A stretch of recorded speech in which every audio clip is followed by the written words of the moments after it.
وعلیکم السلام ورحمۃ اللہ ملګری پوښتنه دې کړې د ټوپۍ باره کې چې د سجدې حالت کې چا نه پرېوځي یا د رکوع حالت کې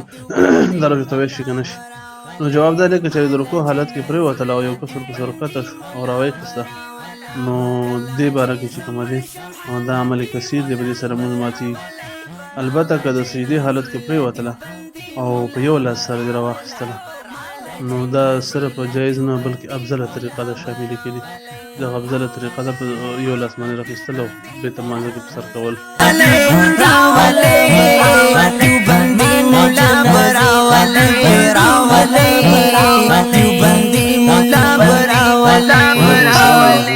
پوښتنه دې کړې طلاق باره کې چې یو کس له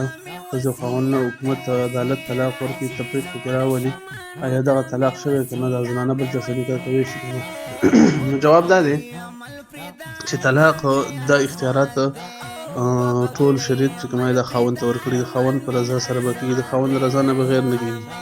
البته که یو طرفه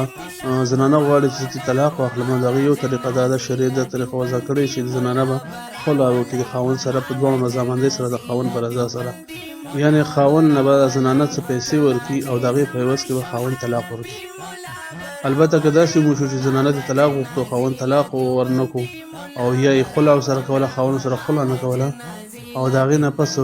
داسې حقوقو چې حقوق واجبه وو، یعنې خاوند یې ښځې له روټۍ نه ورکوله، خوراک نه نفقې نه ورکوله یا کور اوسېدل کور یې نه ورکو، داسې کومه یوه مسله وه. او نو اول به پې خپل ګاونډ خبر کړو، بیا یې نه کول، هغې نه پس به ښځه وایي عدالت ته رجوع وکړي او په عدالت کې چې خپل کیس یې وکړو د هغې نه پس ګواهانو سره به دغه خبره ثابتوي چې یاره دا حقوق واجبه نه پوره کوي.